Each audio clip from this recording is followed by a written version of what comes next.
Listo. Entonces, ayer hemos quedado en el artículo 24 de la ley 80 del 93 sobre el tema de la transparencia. Esa transparencia, decíamos que está a lo largo de todo el procedimiento de contratación estatal. Esa transparencia obedece a un principio propio y decíamos que en SECOP 1 a veces no se evidenciaba ese principio de la transparencia, pero yo les decía que con la puesta en marcha del sistema electrónico de contratación pública SECOP 2, este principio se materializa aún más y efectivamente se deja que la gestión contractual empiece a funcionar de forma apropiada, de algo muy determinado en el quehacer de la gestión. Entonces, vamos a pasar al artículo 25 de la ley 80 del 93, que es el principio de economía. Y ustedes, yo les pregunto a ustedes, ¿qué entendemos por ese principio de economía? Alguien que me diga, ¿qué entendemos por el principio de economía? Principio de economía quiere decir de que va en favor de los intereses del Estado, que siempre tiene que buscar la opción económicamente más favorable. Mire cómo este principio de economía, como lo está diciendo acá el compañero, va de la mano con el principio de selección objetiva, porque recuerde que ese principio de economía siempre busca asegurar que la selección de esa propuesta, de este ofrecimiento, de este lance, sea la más favorable para el Estado. Pero acá voy a hacer una profundización. Esto en cuanto a la estructura del principio de economía. No obstante, este principio de economía también se tiene que regir o estructurar en el quehacer de la contratación estatal. ¿Qué quiere decir eso? Cuando yo estoy formulando los estudios previos, que lo vamos a ver hoy, cuando yo estoy formulando el estudio de mercado, cuando yo estoy formulando el estudio del sector, yo tengo que engranar esos tres documentos o esas tres circunstancias para poder establecer de manera objetiva un precio dentro del mercado. Nosotros sabemos que la gran mayoría o un 30 o 40% de los procesos de contratación siempre existe un sobrecosto, ¿cierto? Porque nosotros ya nos determinamos en una condición muy clara. Les voy a colocar un ejemplo. Hace como un mes, Ecopetrol me contrató para dictar una capacitación a aquellas personas que eran líderes comunitarios en diferentes zonas del país. Y un líder me dice, es que ahí tiene que estar incrementado el 10% de lo que se va a ganar el señor alcalde. Y todo el mundo, pues yo quedé así, pero toda la comunidad quedó como que sí. Tenemos como en la retina de que el alcalde se gana el 10%. Pero yo hago una pregunta, no entiendo cómo la comunidad o en el quehacer de nuestras actuaciones generamos esa convicción que dentro de la estructura de un precio a un bien o un servicio, hombre, quedamos prácticamente establecidos, ¿sí? No es que ¿qué se va a ganar el contratista? ¿O qué va a ganar esa circunstancia? No, el contratista no tiene que ganar. Cuando yo cotizo un bien, cuando yo cotizo una resma de papel, ahí está incrementado la utilidad del contratista, ¿sí? Ahí es lo único que yo voy a incrementar es el tema de las estampillas, el tema de impuestos, el tema de garantías, a que haya lugar. Pero mi precio siempre tendrá que ser el indicado. Por eso es que en materia de contratación, quien estructura procesos de contratación, tenemos que analizar muy claramente que este estudio de mercado esté primero dándole cumplimiento al manual de contratación que tiene cada entidad, porque eso es fundamental. Y yo hago un llamado acá a nuestros compañeros abogados, que es nuestra carta de navegación en cuanto a la estructura del mercado obedece al manual de contratación. Es allí ese documento que me indica, hombre, ¿cómo voy a hacer un análisis, cómo voy a hacer un estudio de mercado para el simple hecho de colocar el valor a la cosa? Pero nosotros podemos determinar que hay bienes, hay servicios que están muy elevados, que aún sacando el valor de la cosa, aún sacando el valor de las estampillas o el costo de la estampilla genera un valor totalmente elevado. Entonces tenemos que darnos cuenta que ese principio de economía, aunque busca la propuesta o busca seleccionar objetivamente la propuesta más favorable para la entidad, también busca salvaguardar que el proceso no tenga un sobrecosto dentro del mercado. Y eso lo vamos a determinar en cuanto a la circunstancia precisa de la responsabilidad, que es el principio del artículo 26 de la 80 del 93. Entonces, hasta el momento tenemos alguna pregunta del principio de economía.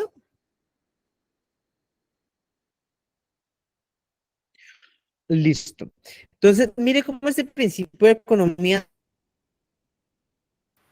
Perdón, profe, yo sí tengo una pregunta. Guarda una relación con el artículo 26 de la ley 80 del 93. Alguien señor. Profe, una pregunta. Ahorita que usted hablaba sobre el estudio de mercado, resulta que, pues, me imagino que las alcaldías deben tener los costos. Una cosa es que haga la obra, digamos, en un municipio, que tiene que tener en cuenta los accesos, y otra cosa es que la haga en la zona rural, ¿no? Obviamente porque pues, ya hay otras connotaciones para llevar los materiales. Hay partes, por lo menos donde yo vivo, que hay una zona rural donde tiene que llevar primero llegar por tierra, pasa un ferry, después coge otra vez por tierra, después toca llevarlos en canoa, después llevarlos a la lomo de mula. Entonces todos esos costos deben estar asociados allí. Claro. Cuando hacemos el estudio de mercado, tenemos que determinar que dentro del estudio previo indicamos de manera precisa dónde se va a desarrollar el objeto del contrato. Cuando yo defino esa circunstancia de dónde se va a desarrollar el objeto del contrato, ahí estoy definiendo que no es lo mismo contratar una obra en el área urbana, ¿sí? En el casco urbano, que una obra en la vereda más remota que tiene el departamento o el municipio donde estamos ubicados, porque estos costos se tendrá que incrementar en cuanto al análisis que yo estoy realizando. Por lo general, Okay. los procesos de obra pública, señor. Pues es como apreciar que para eso se hacen los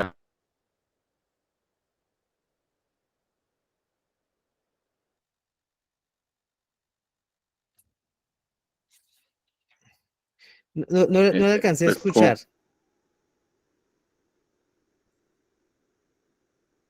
para responderle al compañero, para eso son los APUs o el análisis de Análisis de precios precios unitarios. unitarios. Entonces, ya iba para allá. Nosotros tenemos que entender que efectivamente, ya te doy la palabra, Claudia, que efectivamente cuando estructuramos una obra pública, tenemos que analizar los precios unitarios, y esos precios unitarios dependen de cuánto me vale, digamos, en mi ignorancia de obra pública, un metro de pañete. ¿Cuánto me vale un metro de pañete? ¿Qué necesito para ese metro de pañete? Necesito arena, necesito cemento, necesito agua. El transporte de ese también se tiene que calcular en esas circunstancias. Entonces, tenemos que determinar que siempre el estudio de mercado va a obedecer al lugar donde yo voy a impactar o voy a desarrollar la obra o el bien o el servicio. Claudia.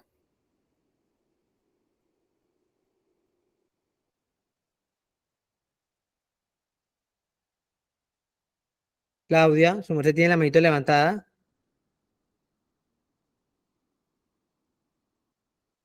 Bueno, entonces, para hacer claro este aporte, efectivamente siempre tenemos que estudiar todos los costos directos e indirectos a que haya lugar frente a la prestación, pero más cuando yo efectivamente voy a generar un ofrecimiento, voy a generar un lance dentro de un proceso de subasta a la inversa, yo debo contener que efectivamente mi ofrecimiento da respuesta a esta circunstancia que se va a desarrollar y que tengo la capacidad para poderlo realizar dentro del ofrecimiento que el oferente o el proponente realiza.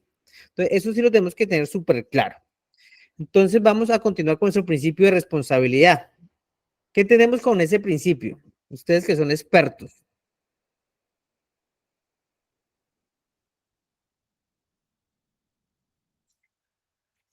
¿Ah?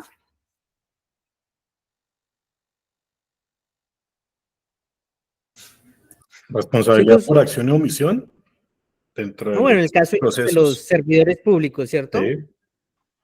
Y en el caso de Es los responder por contratistas, las obligaciones contractuales. Como ahí mismo lo dice, Iván, se le escucha entrecortado. el principio de responsabilidad radica en que el oferente y Eh, la otra persona tienen responsabilidad, uno de pagar y el otro de responder, de cumplir. Ahí es el principio. ¿Qué más? ¿Qué más podemos concluir frente a este principio?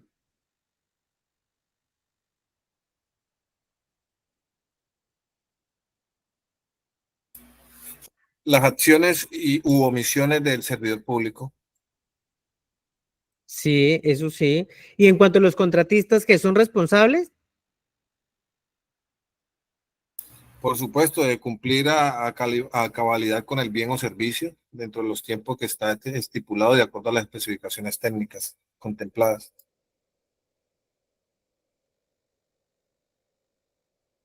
No Profe, se está escucha. silenciado, creo. ¿ahí me escuchan? Sí, ya. Listo. Entonces yo les decía que el artículo 26 de la ley 80 me habla sobre un aspecto de responsabilidad. Y mire que ese aspecto de responsabilidad va ligado constitucionalmente en cuanto a esa responsabilidad de los servidores públicos, tanto de sus actuaciones, de sus extralimitaciones u omisiones a sus funciones. Y ese deber de esa carga para que cada negocio jurídico cumpla unos fines del Estado. Bajo esa circunstancia, estos fines del Estado, ¿ellos cómo vigilan esa circunstancia? Pues la mayoría o todos los supervisores deben ser funcionarios públicos. En cuanto a los contratistas, también tiene una responsabilidad, pero esa responsabilidad del contratista en calidad de proponente o oferente es que formule unas propuestas serias, claras y completas. Y mire que dentro de una de las circunstancias, nosotros tenemos un mecanismo propio aprobado cuando recibimos propuestas artificialmente bajas. Y existe un procedimiento cuando recibimos propuestas con precio artificialmente baja, que Colombia Compra Eficiente como órgano rector de la contratación lo estableció. Le dice, mire, su merced, su ofrecimiento para la entidad lo considera muy bajo, ella le va a solicitar una explicación, existe una fórmula donde su merced tiene que justificar por qué su ofrecimiento está por debajo del estudio de mercado que hace la entidad. Entonces yo siempre le digo a mis estudiantes, mire, cuando una entidad define un precio y el oferente le ofrece un precio bastante bajo, se mide dos connotaciones. Uno, verificar que el precio dentro del mercado guarde similitud. Y dos, es porque la entidad ha hecho un estudio de mercado precario, un estudio de mercado bastante elevado frente a las circunstancias que tenemos para poder ofertar o para poner el valor al bien o al servicio que pretendemos contratar. Entonces, mire cómo ese principio de responsabilidad me guarda a mí en línea recta con el artículo, con el parágrafo 2 del artículo 2 de la ley 1150 del 2007, que es una información que su merced ya tienen que tener ahí en sus manos, la normatividad. Entonces, es de esta manera que nosotros tenemos que tener la responsabilidad, ya sea en el momento de ofertar o ya sea en el momento de hacer vigilancia, supervisión y demás circunstancias frente al negocio jurídico o frente a la circunstancia que nosotros tenemos que realizar frente al contrato estatal. Entonces, mire que la responsabilidad es tanto del funcionario como de los colaboradores del Estado. Son responsables de que este contrato o ese objeto cumpla los fines de lo que me habla el artículo 2 constitucional en cuanto a los fines del Estado. Ahora, nosotros dentro de nuestras diapositivas vemos un principio de publicidad.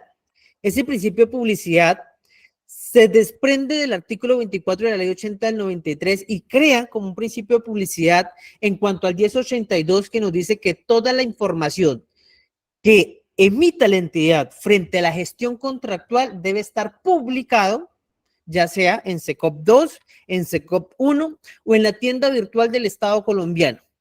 Estas tres plataformas que nosotros manejamos, la gestión contractual deberá evidenciarse allí de manera oportuna, de manera clara, de manera eficiente.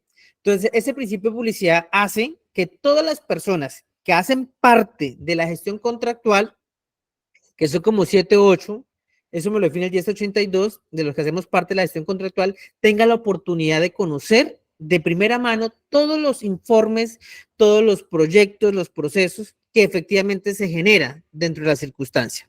Hoy en día, desde que yo tenga el número de cédula de cualquiera de ustedes, yo puedo verificar cuántos contratos ha suscrito con una entidad estatal, porque toda la información debió estar reportada en los portales que efectivamente nosotros estamos verificando. Ahora, en cuanto a esta necesidad del principio de publicidad, tenemos que tener claro que solo contamos con 3 días para hacer público mi información. ¿Acá hay alguien que maneje o que trabaje en una institución educativa? ¿Por casualidad?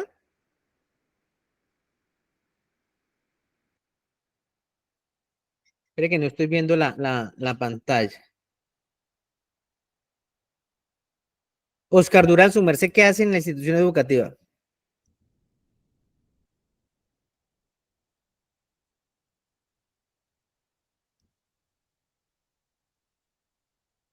Oscar, ¿me escucha? Bueno, entonces, ¿por qué yo preguntaba eso? Porque es que imagínense que el 18 de julio del 2021, del 2022, todos los fondos de servicios deben hacer su contratación a través del SECOP 2. Pero no obstante, la Agencia Nacional de Contratación Pública le dijo, mire, fondos de servicios, si bien es cierto, su merced tiene que hacer su contratación a través del SECOP 2, esta información solo es de publicidad, solo para los fondos de servicio. ¿Qué quiere decir eso? Que los fondos de servicio, todos los colegios, en su régimen especial, y también su ley 80, porque ellos son mixtos, llamémoslo así. ¿Por qué son mixtos? Porque los fondos de servicio, aquellos procesos que son inferiores a 20 salarios mínimos, tendrán un manejo interno de conformidad con su manual de contratación. Y aquellos contratos que superen el 20%, perdón, los 20 salarios, tendrán ley 80. Entonces, cuando nosotros somos proponentes, oferentes, tenemos que conocer que efectivamente los colegios pueden manejar ahorita 20 salarios, son 26 millones de pesos, de forma directa, llamémoslo así. Y después sí vamos a la ley 80. Pero mire cómo ha regulado ese principio de publicidad, decirle, hey, ustedes también tienen que publicar acá. Todos los procesos. Chicos, si no me están escuchando bien, me dicen. ¿Sí ¿Ahí se le me están escucha escuchando bien? Sí, señor. Sí, señor. Es que me están escribiendo que se escucha entrecortado y me preocupa. Entonces, les decía, mire cómo también dentro del decreto. Doctor, qué pena. Señor. ¿Puede repetir lo de las entidades educativas? Lo del 20% y eso. Claro. Yo les decía ahorita que Y parte si de ella, la autora está presentando, no se observa, pero se escuchan recortados. ¿Cómo, Yerlay?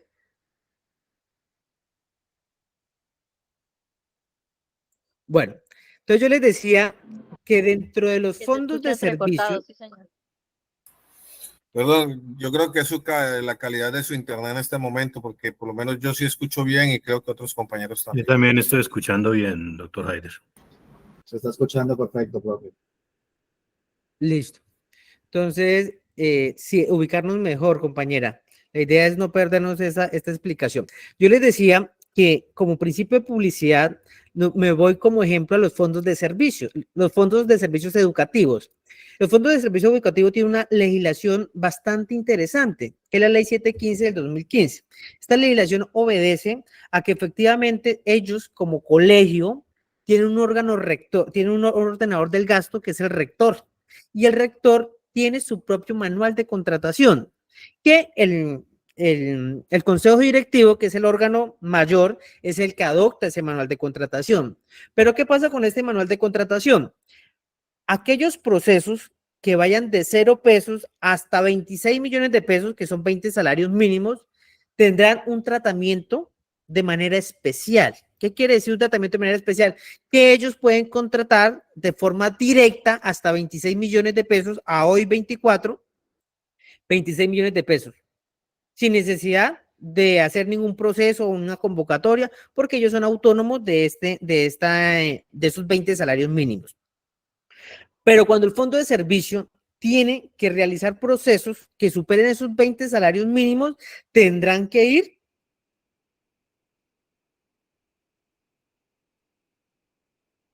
a ley 80, Estatuto General de la Contratación, y generar su contratación a través del servicio mixto, porque cuando la cuantía sea inferior a 20, tendrán un procedimiento, y cuando efectivamente son superiores a 20, tendrán lo que conocemos como Estatuto General de la Contratación. Pero ¿qué pasa con esos colegios? Porque es que ellos, los rectores, son muy folclóricos, porque ellos hacen mucho fraccionamiento de contratos para poder quedar en esos 20 salarios mínimos. Inmediatamente ahí hay un error y una falla porque yo no puedo fraccionar un negocio jurídico para poder obviar la modalidad de contratación. Entonces hay que tener cuidado en este sentido. A partir del 18 de julio del 2021, ellos crean la obligatoriedad de hacer públicas todo su sistema de gestión contractual, pero solo como publicidad. ¿Qué quiere decir eso? Que la Agencia Nacional de Contratación los obligó a darle publicidad a SECOP 2, pero no a manejar la plataforma de forma transicional. Solo para hacerle publicidad, como si tuviéramos SECOP 1. Yo publico acá. Pero, ¿qué quiere decir eso? Yo le decía a algunos rectores, eso solo aplica para su régimen especial, porque si usted me va a manejar ley 80, tiene que adelantar los procesos como lo define la plataforma y como lo define cada una de las modalidades en materia contractual. Entonces, es en ese sentido que hace la Agencia Nacional de Contratación esa salvedad frente a esa circunstancia. ¿Sí fui claro con la explicación? Sí, señor. Sí, muy claro. Ah, bueno. Entonces, ahora, Perfecto, si yo no hago una publicación dentro del tiempo establecido, hombre, voy a tener un proceso, voy a tener hallazgos administrativos con incidencia disciplinaria, porque efectivamente a mí me tiene que regir darle publicidad a la información de contratación estatal. Pero cuando manejamos SECOP 2, esa circunstancia no va a pasar, porque todo lo que hacemos es en línea. Entonces ya no voy a preocuparme si lo publico o no lo publico, porque si yo no lo publico, pues no actúo dentro del sistema, no actúo dentro de la gestión contractual de lo que me maneja la plataforma. Discúlpeme, profe, una pregunta.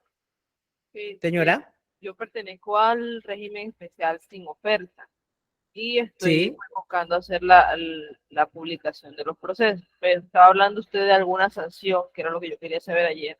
Yo quiero saber cuáles son las sanciones en caso de no aplicar, digamos que me pasaron los 3 días y no pude publicar. ¿Qué sanciones puedo tener por eso? Imagínate que su merced llega un órgano de control, lo primero que va a hacer es un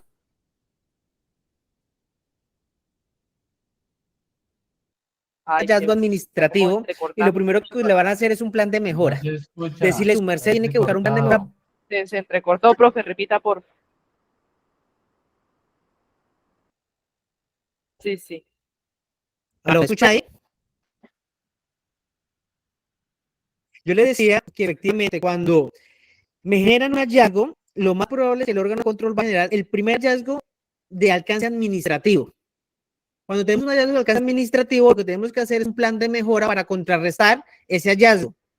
Si es de forma reiterativa, que aún más, yo ya tengo mi plan de mejora y aún sigo cometiendo errores, ese hallazgo puede escalar con alcance disciplinario porque es el actuar del funcionario que no está dando la publicidad de manera adecuada. Y en la circunstancia del alcance disciplinario obedecerá la sanción a que haya lugar frente al mismo. Entonces, ¿qué tenemos que hacer, Brenda? Siempre tratar de garantizar la publicidad entre los 3 días siguientes. Ok. Y una pregunta, ¿eso aplica para los que no somos de ley 80 también? Sí. Recuerde que los principios son principios transversales. Aplica para su régimen especial los principios. Claro que sí. Entonces haría un plan para mejorar. Pero ¿cómo claro. ese plan? O sea, ¿cómo se entera la entidad? Por lo menos, ¿con quién trabaja su merced, Brenda? Con una empresa de servicios públicos. Ok, ¿es susceptible de revisión fiscal? De sujeto fiscal, ¿cierto? Por la Contraloría de su departamento, de su municipio. Ajá. Entonces la Contraloría cuando solicite o cuando genere una auditoría, ¿cómo? ¿No tiene oficina de control interno? Oficina de control interno, sí hay un auditor interno. De gestión. Entonces yo les decía, cuando son sujetos vigilados de la parte fiscal, nosotros la Contraloría puede generar hallazgos y todos esos hallazgos que se generan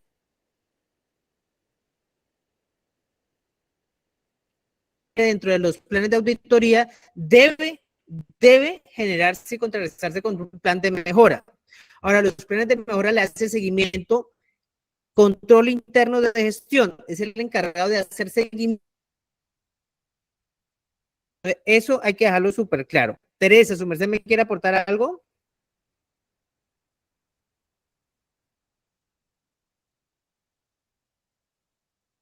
Teresa.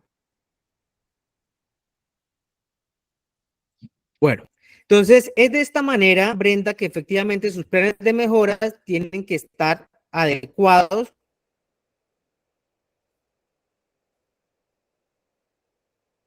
con la contingencia y el hallazgo que le dejaron, y control interno de gestión hace vigilancia. ¿Cómo, Brenda? Que se entrecorta Profe, demasiado. ahora sí se te está entrecortando la llamada. Está pésimo el sonido, la imagen se congela. Sí, hay Uy, Dios. alguna interferencia en internet. Sí, es importante Pero la yo información cambio, que me está dando impacto la... voy a cambiar de red inmediatamente.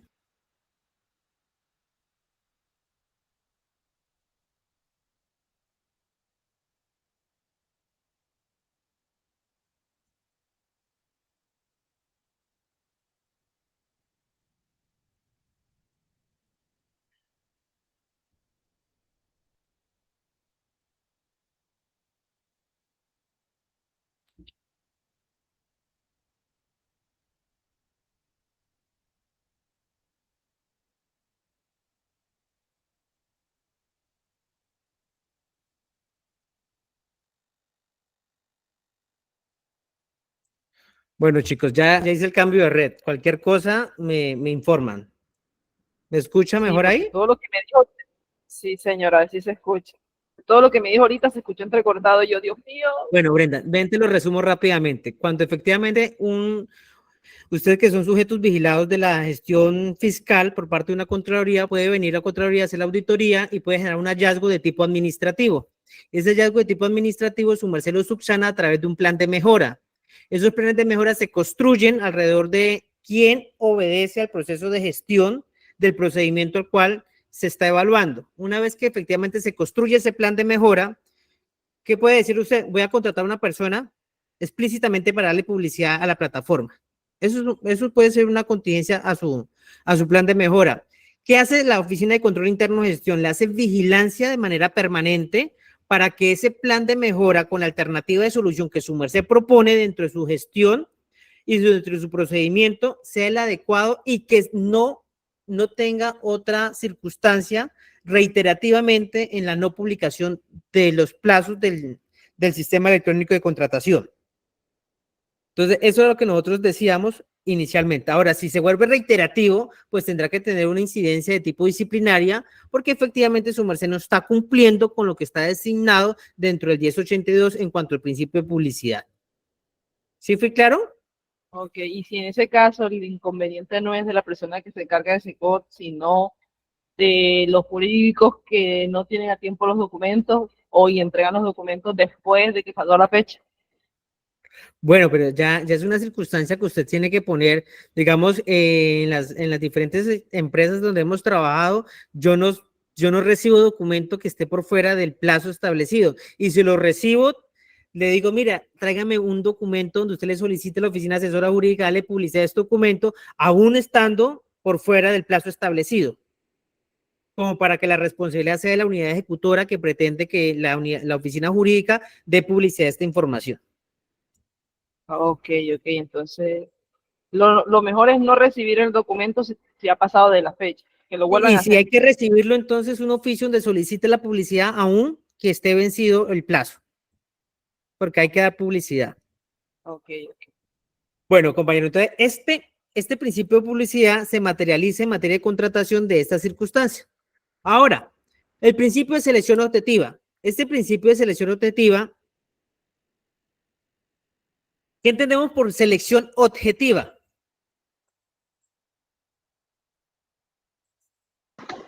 La oferta más favorable para la entidad. La oferta más favorable para la entidad y otra cosa muy importante. Que no tiene ningún sesgo y que es totalmente imparcial. De acuerdo con los requisitos fijados en el pliego. Eso. Mire que esta selección optativa me lo dice el artículo 5 de la ley 1150 del 2007. Me dice, hey, será una selección optativa cuando yo cumplo y escojo la oferta más favorable en calidad y precio. Y que realmente no genero algunos requisitos habilitantes de forma caprichosa, de forma amañada, de forma subjetiva al quehacer de la contratación estatal. Entonces, es ahí donde nosotros y muchas entidades pecan porque afianzamos los pliegos de contratación a una determinada persona. Entonces, ahí estamos haciendo una mala materialización del principio de selección objetiva. Y mire lo que dice el artículo 5. Abro comilla. Es objetiva la selección en la cual la escogencia se haga el ofrecimiento más favorable a la entidad y a los fines que ella busca, sin tener en consideración factores de afecto o de interés y en general cualquier clase de motivación subjetiva. En consecuencia, los factores de escogencia y calificación que establezcan las entidades de los pliegos de condiciones o sus equivalentes tendrán en cuenta los siguientes criterios. Y me voy a permitir leer este artículo completo porque en este principio de selección objetiva vamos a hablar un tema que es muy sonado en materia contractual, que es el tema de subsanabilidad. Y la subsanabilidad se va a generar dentro de la gestión contractual de manera precisa. Entonces, voy a continuar leyendo. Dice, la capacidad jurídica y las condiciones de experiencia, capacidad financiera y organización de los proponentes serán objetos de verificación de cumplimiento como requisito habilitante para la participación de los procesos de selección y no otorgan puntaje con excepción a lo previsto en el numeral 4 del presente artículo. La exigencia de tales condiciones debe ser adecuada y proporcional a la naturaleza del contrato a suscribir y a su valor. La verificación documental de las condiciones antes señaladas será efectuada por las cámaras de comercio de conformidad con lo establecido en el artículo 6 de la presente ley, de acuerdo con los cuales expirará la respectiva certificación. Miren lo que me dice este párrafo. Me dice que toda la capacidad, tanto jurídica como financiera y organizacional, no me van a otorgar ningún puntaje, inclusive la experiencia, solo en el caso de los concursos de mérito. Pero todo lo que son requisitos habilitantes, de primera mano debo entender que son subsanables todo lo que no me otorga puntaje. Entonces, de ahí voy a hacer una aseveración de forma clara. Si esto no me da puntaje, yo lo puedo subsanar. Ahora, ¿qué me dice el numeral 2? Nos dice, las ofertas más favorables será aquella que, teniendo en cuenta los factores técnicos y económicos de escogencia y la ponderación precisa y detallada de los mismos contenidas en los pliegos de condiciones o sus equivalentes, resulte ser la más ventajosa para la entidad sin que favorabilidad la constituyan factores diferentes a los contenidos en dichos documentos. ¿Cuáles documentos? Los pliegos de condiciones. En los contratos de obra pública, el menor plazo ofrecido no será objeto de evaluación. La entidad efectuará las comparaciones del caso mediante el contejo de los ofrecimientos recibidos y la consulta de precios o condiciones de mercado y los estudios y deducciones de la entidad y los organismos consultores y asesores designados para ello. Miren lo que me aporta el parágrafo segundo. Me decían, hey, en los contratos de obra, unos años decían, miren, yo voy a ejecutar la construcción de la biblioteca pública en 6 meses, pero yo ponderaba también, el que me lo ejecute en 4 meses, le doy 100 puntos. No, eso no se puede hacer, porque la 1150 es muy clara, yo no puedo ponderar circunstancias en esta dirección. ¿Yo qué voy a ponderar? Yo pondero precio, y no siempre pondero el menor precio. Yo puedo jugar por la media geométrica, la media aritmética, de conformidad como yo establezco mi pliego. También yo puedo decir, mire, si su merced me da esto de forma agregada, le doy tantos puntos. Si su merced apoya la industria nacional, le doy tantos puntos. Si su merced apoya a las pequeñas y medianas empresas, le doy 0.25 puntos. Si su empresa es representada por una empresa o por el grupo que la conforma son mujeres, le doy otro 0.25%. Eso son factores de ponderación. Y desde ya les digo, la ponderación, que es la calificación que yo le doy a mis propuestas, no es susceptible de subsanación. Entonces, esto es lo que yo queríamos verificar. Quería yo evidenciar que dentro de una circunstancia precisa, en el parágrafo primero me dice que la ausencia de requisitos o la falta de documentos referente a la futura contratación al proponente, no necesariamente para la comparación de las propuestas, no servirán de título suficiente para el rechazo de los ofrecimientos hechos. En consecuencia, todo aquello requisito de la propuesta que no afecte la asignación de puntaje deberá ser solicitado por la entidad estatal y deberán ser entregados por los proponentes hasta el término del traslado del informe de evaluación que corresponda a cada modalidad de contratación, salvo lo dispuesto para los procesos de mínima cuantía y para los procesos de subasta a la inversa. Serán rechazadas las ofertas de aquellos proponentes que no suministren la información y la documentación solicitada. Mire lo que me dice este parágrafo. Me dice, mire, su merced me va a subsanar a mí dentro del plazo del traslado de los informes de evaluación que se genere dentro de las diferentes modalidades de contratación. Si estoy hablando de una modalidad de selección abreviada, yo solo tengo 3 días para subsanar. Si estoy hablando de la licitación pública, ¿cuántos días tengo para subsanar? 5. 5 días. Y si estoy hablando de una mínima cuantía, 1 día para subsanar. Entonces, cuando la invitación o el pliego de condiciones no me establece a mí una fecha cierta, pues yo tendré esta circunstancia de la ley de la 1150 para yo hacer la subsanación. Ahora, hay algo que quiero compartir con ustedes, que es el tema de que no será subsanable circunstancias posteriores al cierre, ¿cierto? Y acá hay un problema genérico que cuando el legislador me habla de una circunstancia posterior al cierre, mire que estamos hablando de selección objetiva y mire todo lo que incluye la selección objetiva. Una circunstancia posterior al cierre es que yo acredite un hecho que en el momento del cierre del proceso yo no ostentaba, pero no lo podemos confundir con la fecha de generar el certificado. Ejemplo, me dicen, tiene que aportar el certificado de existencia y representación legal. Ok, yo no lo presenté junto con mi propuesta. Cuando me hacen la observación me dice, su merced no presentó, debe subsanar. ¿Yo qué tengo que hacer? Voy a Cámara de Comercio, expido mi certificado y lo presento. Entonces no falta el abogado que me dice, ay, es una circunstancia posterior al cierre porque la fecha está posterior al cierre. No.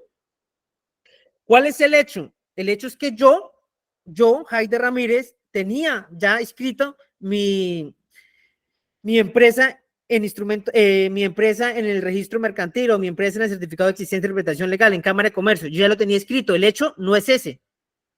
Ah, es que usted me modificó el objeto. Verifique qué modificaciones tengo yo dentro del listado del certificado. Yo no he modificado nada. Entonces, yo sí tenía la condición del hecho antes del cierre. Que si bien es cierto no tenía el certificado, eso no quiere decir que yo no tenía la calidad para poder hacer mi ofrecimiento.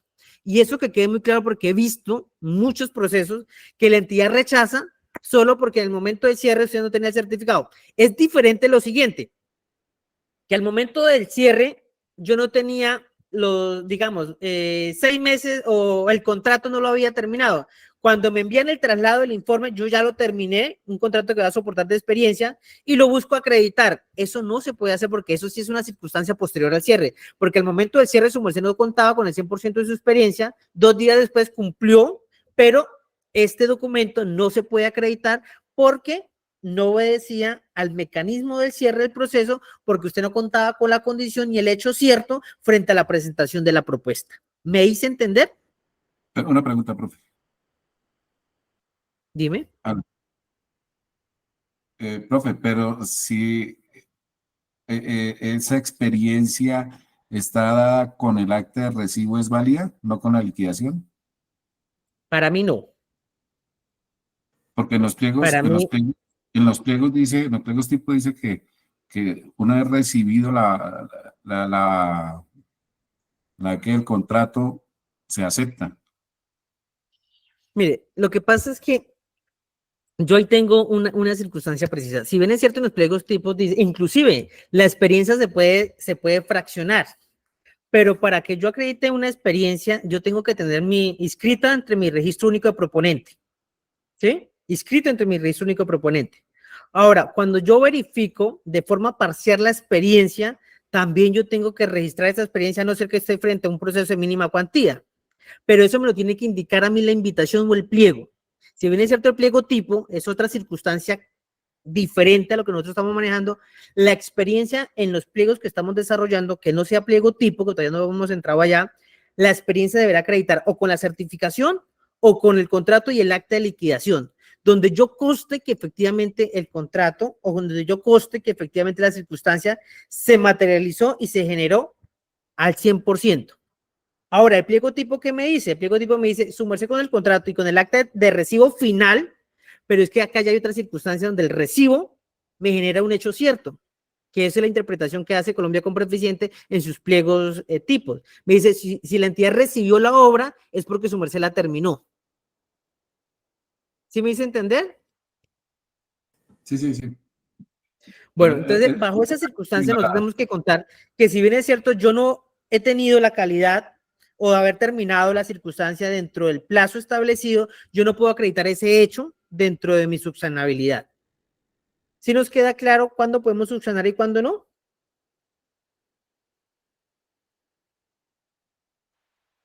Profesor, tengo una pregunta. Entonces, ¿uno puede recibir documentos en el tiempo de subsanación que sean con fecha posterior al cierre del proceso?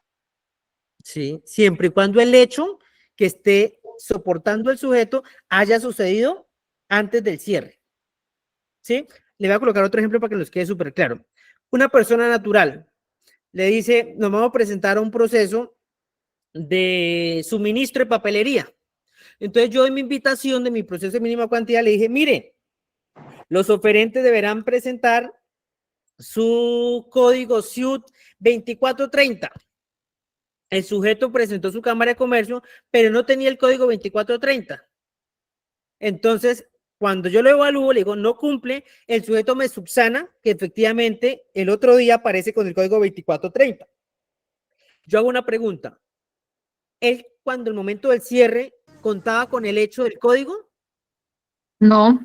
No. No, señor. Entonces, dentro del traslado, él creó ese hecho, creó esa circunstancia para poderse habilitar. Ahí no es permitido la subsanación, porque el sujeto no tenía la calidad ni la condición para poder, en el momento del cierre, para poder ofertar. Pero posteriormente sí la acreditó, pero ahí ya está mejorando su propuesta inicialmente presentada. Pero si yo tenía mi código y yo generé un nuevo certificado y se evidencia que el cambio lo hice en tal fecha o no, entonces sí es válido. Ahora, otro ejemplo que les voy a colocar. He visto también que las empresas rechazan porque, perdón, un tricítico. Las empresas rechazan porque a veces el certificado del contador público es posterior al cierre. Pero acá del hecho que yo busco acreditar es que el sujeto sea contador y que no tenga ninguna inhabilidad o una sanción.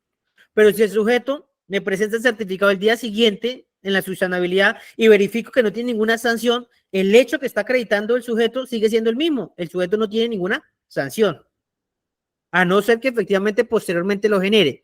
Y mire, un caso práctico que nos pasó en una licitación del PAE por 20.000 millones de pesos. Habían dos oferentes. Usted sabe que lo más bonito que hay en la vida es ver pelear a dos oferentes, porque el uno observa al otro y el otro observa al otro. Y uno toma una decisión final. Entonces, realmente queríamos adjudicarle el proceso, un ejemplo, a Diana Paola. Era la dueña del contrato y le solicitamos subsanar el documento de los antecedentes del contador. El señor, por desconocimiento, por no estar en nuestra clase de contratación estatal, expidió el documento y él no tenía ningún antecedente, ni una sanción en su tarjeta, ni nada. Pero se le hizo fácil agarrar la fecha y, como es su proceso de licitación, colocarle hace una semana, 2 semanas que había cerrado el proceso. Cuando nosotros recibimos el documento, y como todo se publica en el SECOT, miramos el documento a simple vista y efectivamente, pues, estaba bien. Pero el otro contratista me hace una observación y me dice, solicito declarar el proceso desierto porque el otro ya estaba rechazado y rechazar la propuesta del oferente Diana Paola porque él materializó una causal de rechazo en el pliego de condiciones que es la de falsedad, la de adulterar un documento, alterar algún documento. Y mire cómo una persona bota 20.000 millones de pesos a la basura por tener un conocimiento errado de la subsanabilidad y materializa una conducta ilícita para poder acceder a un proceso de esta magnitud. Entonces, resultado de la operación, el proceso se declaró desierto, se compuso copias a la fiscalía y se le envió la información correspondiente. Entonces, sí me hago entender las consecuencias de cómo yo tener claro cuándo y en qué momento subsanar y qué debo subsanar. ¿Hasta ahí vamos bien? Sí, señor, gracias. ¿Tenemos alguna pregunta hasta acá o vamos? Listo. Ahora, dentro de nuestras diapositivas viene algo muy importante que es el principio de ecuación contractual. ¿Y qué será ese principio de ecuación contractual?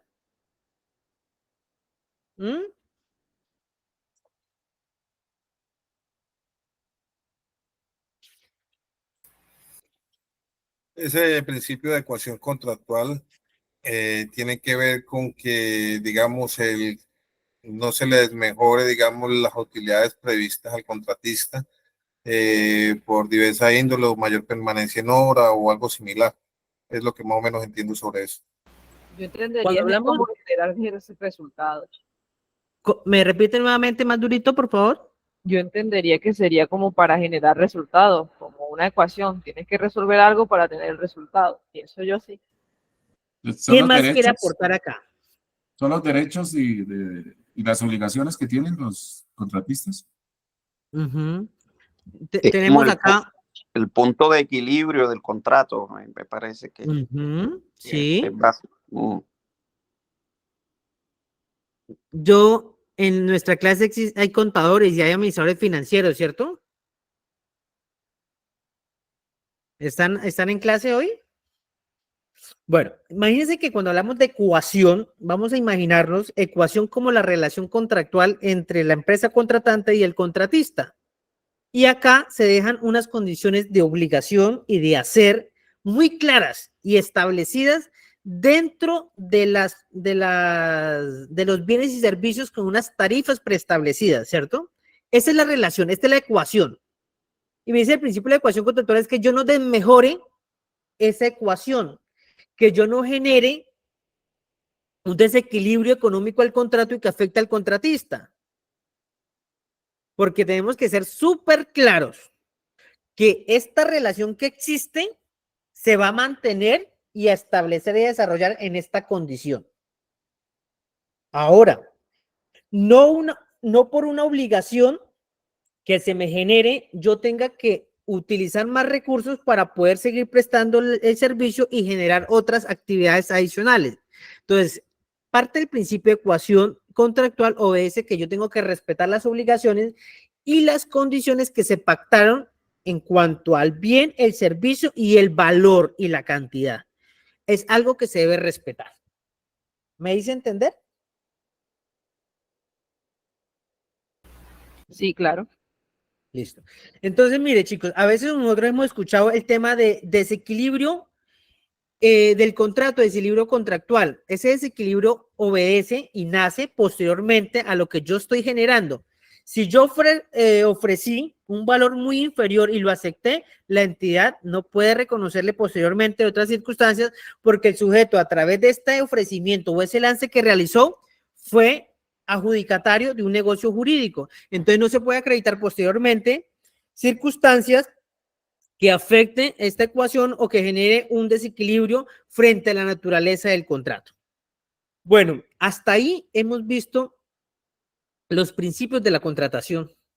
Creo que hasta ahí vamos a empezar ya en meternos más en el tema de contratación, pero mire cómo los principios, aún estando allá, es el que nos da línea, el que nos genera la columna vertebral de nuestro proceso de contratación estatal, de nuestro proceso de gestión contractual.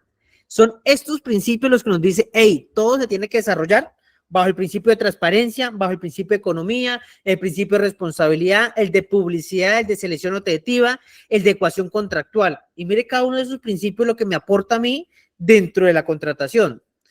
Ahora, vamos a hablar de un tema muy claro, que es el tema de la planeación contractual. Y creo que la planeación es lo más importante en un proceso de contratación.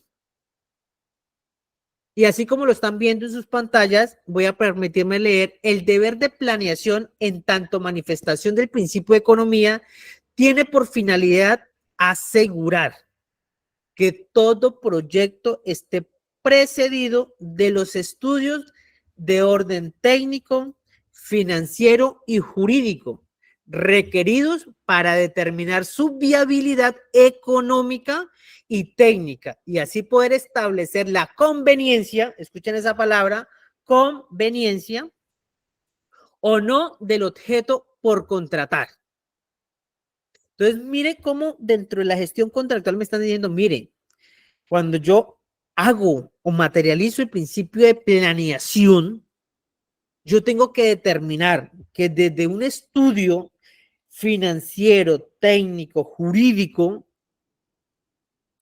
este proceso que va a satisfacer una necesidad es el más adecuado para la entidad.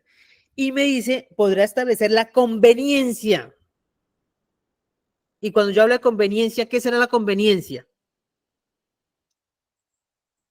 ¿Ah? La conveniencia tenemos que decir que es el provecho, la utilidad, el beneficio, el interés o la oportunidad o el entendimiento, la ventaja o el bien que yo pretendo asegurar con mi contratación estatal, que yo pretendo tener esa conveniencia, ese beneficio para poder materializar el objeto y poder cumplir el fin que me da respuesta a esa necesidad que yo tengo.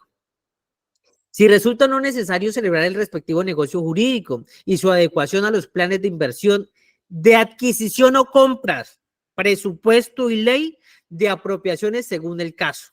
Y acá donde yo le digo, mire, yo tengo que contar con un plan de inversiones, contar con un PAP, que es el plan de adquisiciones de bienes y servicios, debo contar con un presupuesto, si realmente este rubro que está acá dentro de la contratación me permite gastármelo en esto, si este rubro tiene una designación específica, ahí es donde yo tengo que empezar a jugar con el tema contractual. Mire que el tema contractual no es que sea difícil, es un tema que está explícito, que está debidamente organizado, debidamente documentado, es típico.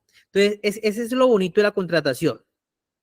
Dice, apropiación según el caso y de ser necesario deberá estar acompañado además de los diseños, planos y evaluaciones de prefactibilidad o factibilidad, qué modalidades contractuales pueden utilizarse y cuál de ellas resulta ser la más aconsejable, las características que deberán reunir el bien o servicio objeto de licitación, así como los costos y recursos de su celebración y ejecución que demanden. Entonces, viendo esto, nosotros tenemos que tener un instrumento de planeación en materia contractual. Y ese instrumento de planeación en materia contractual va a obedecer en primera línea que yo tengo que el primer documento, nosotros en materia de esa contratación, vamos a tener muchos documentos contractuales que tenemos que consultar, pero uno de ellos y uno fundamental es lo que nosotros llamamos el Plan Anual de Adquisiciones de Bienes y Servicios. ¿Qué será ese plan? ¿Alguien que ha interactuado con ese plan? Es la proyección de los gastos que va a tener la empresa durante el año. Proyección de gastos. Otra circunstancia que me diga. Son unas proyecciones contractuales que se hacen en la anualidad de las cosas, porque no es vinculante, pero sí busca tener, mostrar la perspectiva, lo potencialmente contratante en el año. ¿Sí? Sí, son las metas que se cumplen y se le dan valores para el año. ¿Me repite? Son prácticamente las metas que tiene el plan de desarrollo por cumplir y que tienen un valor económico o los rubros que se van a ejecutar en esa anualidad. Pero es que la mayoría son de funcionamiento, son para mantener en funcionamiento a la empresa. Entonces son rubros y objetos contractuales que están diseñados para que se metan en cada proceso. Tanto de Bueno. funcionamiento como de inversión incluye. Ujú. Bueno, compañeros, imagínate que el plan anual de adquisiciones de bienes y servicios, hoy en día llamado así porque antes se llamaba el plan de compras, ¿cierto? ¿Cuál es el origen legal de este plan anual de adquisiciones de bienes y servicios y para qué sirve? Nosotros, ese origen legal, y lo conocemos como plan de compra bajo el artículo 74 de la 1474 del 2011, que me habla sobre un plan de compras que deberá publicarse a más tardar el 31 de enero de cada año. Pero mire cómo esto va cambiando de forma periódicamente y es un instrumento de planeación, es un instrumento de navegación para nuestra gestión contractual. Y ya les digo por qué. No podrá haber un contrato celebrado en contratación estatal que no esté previamente publicado en el Plan Anual de Adquisiciones de Bienes y Servicios. Pero todo lo que esté publicado en el PAD no quiere decir que yo lo vaya a contratar. ¿Hasta ahí vamos bien? Sí, señor. Listo. Entonces, decimos que es un instrumento básico de planeación contractual de las entidades en el que se establece el plan de compras de las entidades para la respectiva vigencia. Además, es una herramienta para, primero, facilitar a las entidades estatales e identificar, registrar, programar y divulgar sus necesidades de bienes, obras y servicios. Y miren que cuando yo dicto contratación estatal para empresarios, porque también dicto para empresarios, le digo empresario, mire, si usted quiere contratar en el Estado colombiano, su merced lo primero que tiene que hacer es descargar el PAP de cada entidad y poder verificar cuáles son las necesidades de bienes, obras y servicios que ella pretende satisfacer. Y el PAD es tan completo que le dice, mire, regáleme acá el objeto, el código UNSPC, el valor, la modalidad que usted va a utilizar, señora entidad, cuándo lo piensa celebrar. Toda esta información la tenemos de primera mano, acá. Entonces, mire cómo este instrumento de planeación me sirve a mí para yo poder verificar qué procesos va a adelantar la entidad y así prepararme para poder participar de manera directa dentro del proceso contractual. Ahora me dice, sirve para diseñar estrategias de contratación basadas en agregación de la demanda que permite incrementar la eficiencia del proceso de contratación. ¿Qué quiere decir eso? A veces las unidades ejecutoras no se comunican entre sí, las secretarías, y si yo tengo que alquilar una camioneta, la Secretaría de Planeación, la de Obras, la de General, también tiene el mismo servicio, entonces lo que hacemos es unir en un solo proceso contractual ese bien para poder generar el proceso y que cumpla cada una de esas circunstancias y materialice la eficiencia administrativa de nosotros. Entonces, ahora, nosotros en SECOP 2 y en SECOP 1 el PAD se maneja de forma diferente. ¿Por qué? El SECOP 1 yo solo lo publico en el SECOP y lo publico en la página web de mi entidad. Pare de contar. Solo es de publicidad. No obstante, el SECOP 2 es diferente porque la entidad tiene que crear dentro de las memorias que vamos a entregar. Tenemos el aplicativo en Excel para que ustedes lo conozcan, interactúen con él, jueguen, lo que quieran construir con ese PAP. Y en esa circunstancia vamos a diseñar cómo se debe cargar ese PAP dentro del SECOP 2. Y cuando yo estoy publicando, acá cuando publican, los que ya han manejado la plataforma, el sistema me pregunta, ¿este contrato está inscrito o está inmerso dentro del PAP, sí o no? Y entonces uno le coloca sí, inmediatamente le dice, por favor, agregue la línea del PAP. Y yo tengo que decirle agregar, buscarlo por el código UNSPSC, agregarlo dentro de mi proceso para que el sistema me deje continuar. Si yo le digo no, él me va a decir justifique por qué no está en el PAP. ¿Y qué justificación yo puedo determinar cuando no está en el PAP? A ver, ¿quién me dice si estamos acá prestos de mí? ¿Qué justificación yo puedo dar? Decir, no, es que este contrato no está en el PAP. ¿Por qué? Puede ser una urgencia manifiesta. Muy bien. Profe, ¿puede ser una urgencia manifiesta? Y como es de forma inmediata, necesito sacar el contrato, yo no necesito actualizar el PAD. Y dentro de la justificación yo voy a decir, de conformidad con la causal número tal del artículo segundo de la ley 80 de la 1150 del 2007. pare de contar. Es una de las únicas formas que yo conozco que no está en el PAP. Ahora, es claro precisar que el 1082 me regula a mí, y lo vamos a verificar acá. El 1082.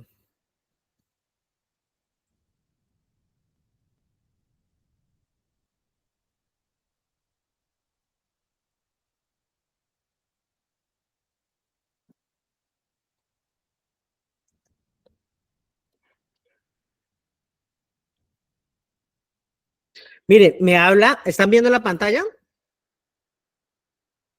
Sí. Y acá vienen muchos errores que tenemos en materia contractual. Me dice que el plan anual de adquisiciones es el que yo, la entidad, construye, pero mire lo que me dice más adelante. Me dice, no obligatoriedad de adquirir los bienes, obras y servicios.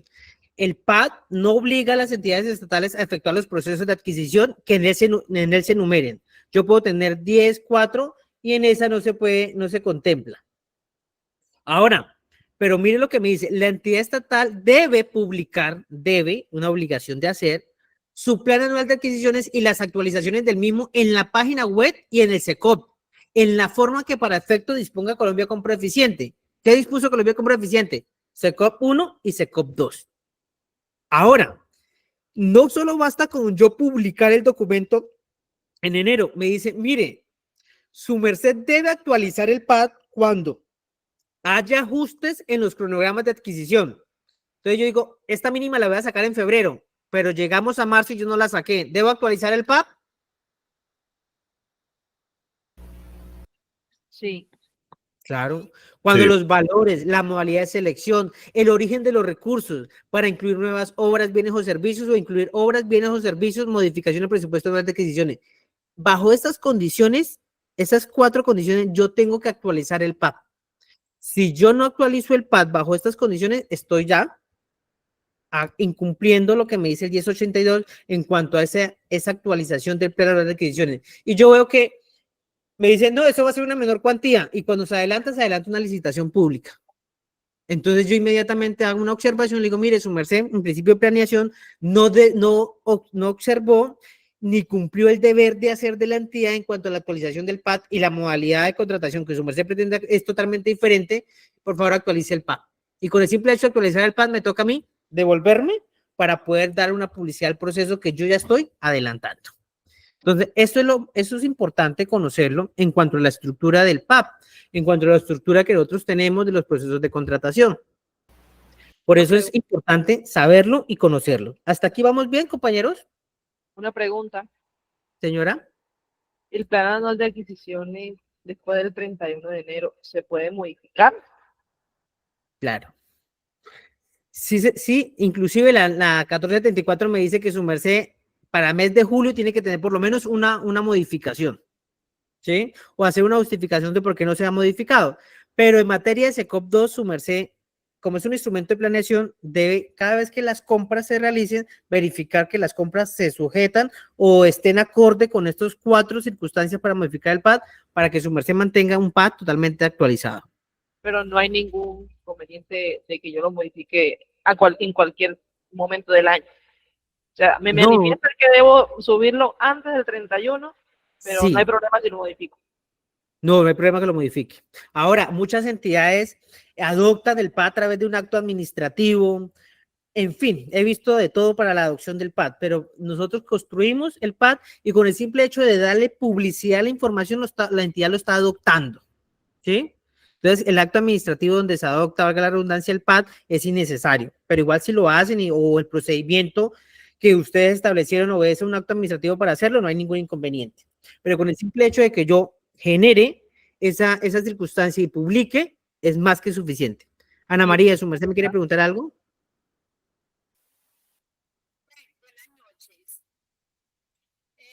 Ana María, ¿no se le escucha? Luis Alfredo. Sí, muy buenas noches, doctor. Es lo mismo modificar, actualizarlo, ¿no? O sea, y esas son las razones. Sí, señor. O sea, está arreglado, es lo mismo, ¿cierto? Sí, señor. Ya, si perfecto, claro, si yo lo actualizo, lo estoy modificando. Sí, señor.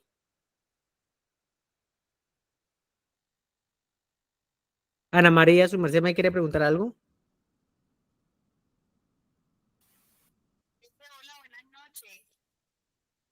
Escucha súper bajito. Yo no sé si soy yo o no escucho a Ana María.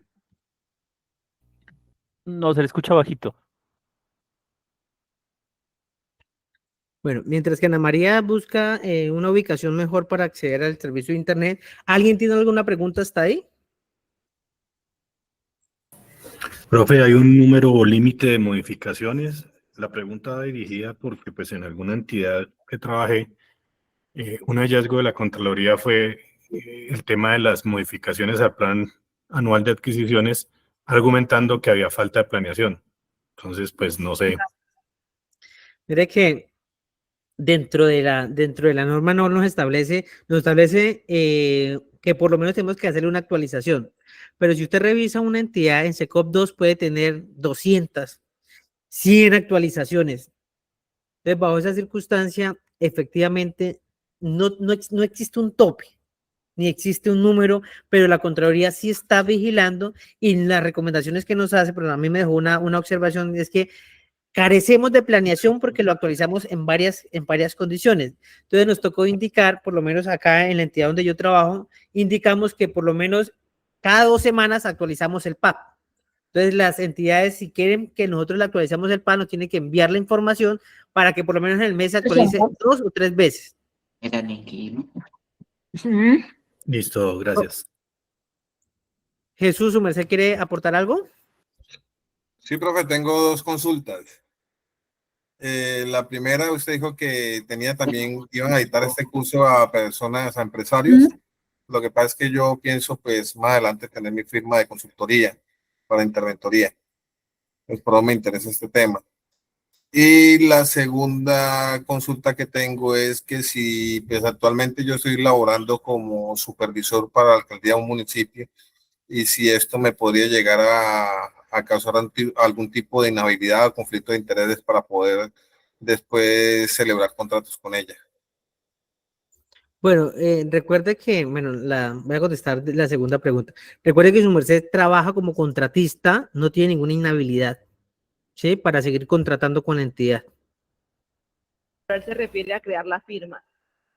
Por eso, él crea la firma y presenta su proceso de contratación en Francalit, no hay ningún inconveniente porque él es contratista. Salvo que no está el calificando. Manuel, Profe, y Ana respecto María. a la primera pregunta, Sí, pero entonces el proceso de contratación que se dicta para empresarios es un enfoque totalmente diferente al que estamos haciendo nosotros ahorita. pero sí está pendiente que lo imparta. Sí, claro, sí, señor. Listo, yo escribí por ahí por el chat, quedo atento entonces. Gracias. Listo. Ana María, su merced tiene la manito levantada. ¿Quiere aportar algo? Profe, hola, buenas noches. ¿Cómo está? Bien, ¿y usted? Muy bien, gracias a Dios. Profe, yo tengo una pregunta. Yo trabajo en un hospital, ¿cierto? En este momento estoy pues en el área de compras, pero tengo una duda. ¿Hasta qué fecha se tiene plazo para reportar el PAC? La norma me Porque indica, la 1474 y el de 882 me indica que hasta el 31 de enero es la fecha máxima que yo tengo para publicar el PAC. Y en caso de que no se haya reportado, ¿se puede reportar extemporáneo o ya no? No, sí, claro, se puede publicar, pero ya tiene como su hallazgo, pero sí la idea es publicarlo lo más pronto posible si aún no lo han hecho. Bueno, profe, muchas gracias. Bueno, Luis Alfredo, su merced, ¿tiene la mano levantada? Sí, doctor. En cuanto a esas modificaciones o actualizaciones, ¿esas deben ir motivadas a través de un acto administrativo o cómo se hace? ¿O cómo No. dice Colombia Compra? Mire, Colombia Compra definió súper claro en su guía y nos creó a nosotros, para el SECOP 2, nos creó una plantilla, ¿sí? Y la única recomendación que nos hace la plantilla es que al momento antes de iniciar el proceso de contratación, tenemos que actualizar el PAP. Aún más allá, cuando yo voy a modificar la línea, digamos, del contrato, yo tengo que ¿Y evidenciar dónde y será el solo, almuerzo? Alexia, el almuerzo puede ser mañana. Y entonces le decía, la línea que yo pretendo modificar es la única que yo actualizo. Yo no puedo volver a publicar todo mi pad porque dentro de la plataforma voy a encontrar y se me va a inflar ese plan anual de adquisiciones. Entonces yo solo modifico la línea que yo pretendo realizarlo, pero no existe ningún acto administrativo que la norma me indique que yo tenga que adoptarlo, tenga que generarlo. Ahora, ¿qué he visto? Que en algunas entidades dentro del proceso y procedimiento sí disponen del acto administrativo para aprobarlo. Entonces, si yo lo voy a modificar, como lo adopté mediante un acto administrativo, también tengo que modificar el acto que se aprobó, si lo hice por acto administrativo. ¿Sí fue claro? Sí, sí, o sea, a ver, entonces entiendo que solo se modifica la línea sin hacer un acto. ¿Para qué? O sea, es más complicarse más. Totalmente. Ahora, yo qué recomiendo. Yo soy de las personas que mi manual de contratación debe ser una línea que me habla por sí solo. Entonces yo digo que dentro de la gestión contractual yo vinculo, por lo menos en este caso para la vinculación, yo vinculo a la dependencia de almacén municipal. Y almacén municipal es la encargada de actualizarme el PAD. Si ella me lo actualiza es porque ella tiene esa función dentro de mi manual de contratación. Entonces ella tiene la capacidad para hacerlo de manera detallada y de manera oportuna antes de iniciar cualquier proceso de contratación. Y la unidad ejecutora tiene la obligación de antes de iniciar un proceso enviarlo para que actualicen el mismo. Y cuando yo empiece a estructurar el proceso en SECOP 2, yo pueda llamar la línea del contrato para poder unirla dentro del procedimiento que yo llevo y establecido dentro del SECOP. Profe, hay unas, por ejemplo, la Contraloría de Boyacá sí exige acto administrativo para la adopción del plan. ¿Y a través de qué la Contraloría exige? ¿A través de qué normatividad? No, en la rendición de cuentas exige que se incluya el plan el plan de adquisiciones con su resolución. Entonces imagínese, mire cómo la Contraloría a veces se extralimita, ¿no? Y coadministra con la entidad. Pero realmente dentro del ordenamiento jurídico no existe una disposición legal que me obligue a la entidad a crear un acto administrativo para adoptarlo. No obstante, sí lo he visto, como en el caso acá del compañero que nos dice, mire, es que nosotros lo hacemos por una recomendación de la Contraloría. Muy bien. Claudia, perdón, Wilmer, que tiene la mano levantada antes de Claudia. Buenas noches con todos. ¿Puede ser válida la justificación de que la entidad está actualizando el plan anual de adquisiciones o la actualización debe hacerse antes de publicar el proceso en todo caso? Mire, yo le voy a decir, imagínate que como la norma nos dice que yo tengo hasta el 31 de enero para publicar el PAD, existe un vacío jurídico en lo siguiente. Me dice, si la norma me dice que yo tengo hasta el 31 de enero para publicar, los contratos que yo hago del 1 de enero hasta el 30 de enero, lo puedo hacer sin necesidad de tener PAD. ¿Ustedes qué me dicen?